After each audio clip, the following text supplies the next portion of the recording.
Hi guys, இப்போ வரைக்கும் நீங்கள் என்ன பார்த்துருப்பீங்கன்னா, எப்படி வந்து பேஷனை கண்டுபிடிக்கிறது, பேஷன் எப்படி கெரியராக சேஞ்ச் பண்ணும்.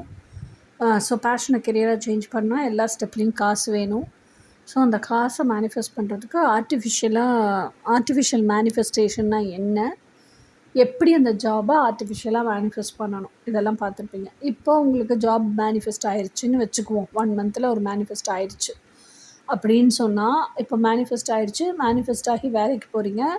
அந்த காசில் உங்கள் செலவுகள்லாம் செய்தது போக மீதி காசு சேர்த்து வச்சு நீங்கள் ஸ்டார்ட் பண்ணுங்கிற கெரியருக்கு இன்வெஸ்ட்மெண்ட் மணி, மூலதனம் சேர்த்துட்டீங்க அப்படின்னு வச்சுப்போம்.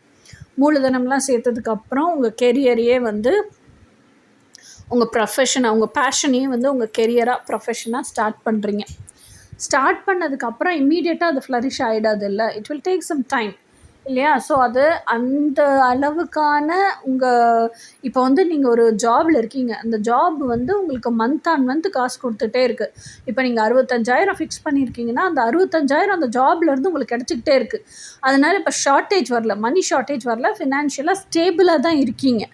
ஓகேயா? இந்த ஃபினான்ஷியல் ஸ்டெபிலிட்டி அப்படியே இருக்கணும் அப்படின்னு சொன்னால், இந்த ஜாபை நீங்கள் குவிட் பண்ணிடக்கூடாது. நான் என் பேஷனை கெரியராக ஸ்டார்ட் பண்ணிட்டேன்ல அப்படின்னு குவிட் பண்ணிடக்கூடாது.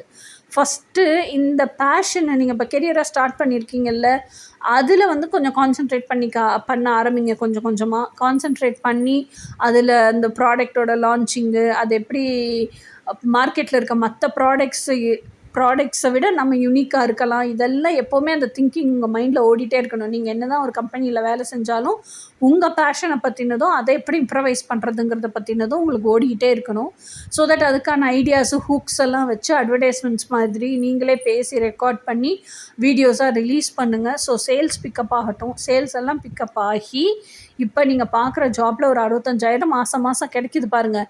இதே அளவுக்கு மணி இன்ஃப்ளோ ஃபஸ்ட்டு உங்கள் பேஷனில் உள்ளே வரட்டும். அந்த மணி இன்ஃப்ளோ வந்ததுக்கப்புறம் உங்களுக்கு ஒரு கான்ஃபிடென்ஸ் வரட்டும். ஓகே, நம்மளுக்கு நம்ம பிஸ்னஸே இனி மாதம் 65,000 ரூபா கொடுத்துரும் அப்படிங்கிற முழுமையான 100% கான்ஃபிடென்ஸ் வந்ததுக்கப்புறம் தான் நீங்கள் ஜாபை குவிட் பண்ணணும். அதுக்கப்புறமா ஜாபை குவிட் பண்ணதுக்கப்புறமும் இது அப்படியே எனக்கு 65,000 ரூபா வருதில்லைன்னு விட்டுறக்கூடாது. ஓகேயா?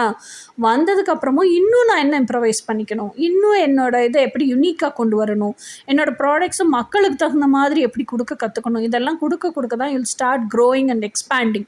நீங்கள் க்ரோ ஆக தான் ஃபினான்ஷியல் அபண்டன்ஸ் உங்களை நோக்கி வரும். ஸோ ஃபினான்ஷியல் அபண்டன்ஸ் வர தான் நம்ம ட்ரீம் லைஃப்பை ஃபுல்லாக முழு ஃபார்மில் கட்டமைக்கவே முடியும், அதை வாழ ஆரம்பிக்கவும் முடியும்.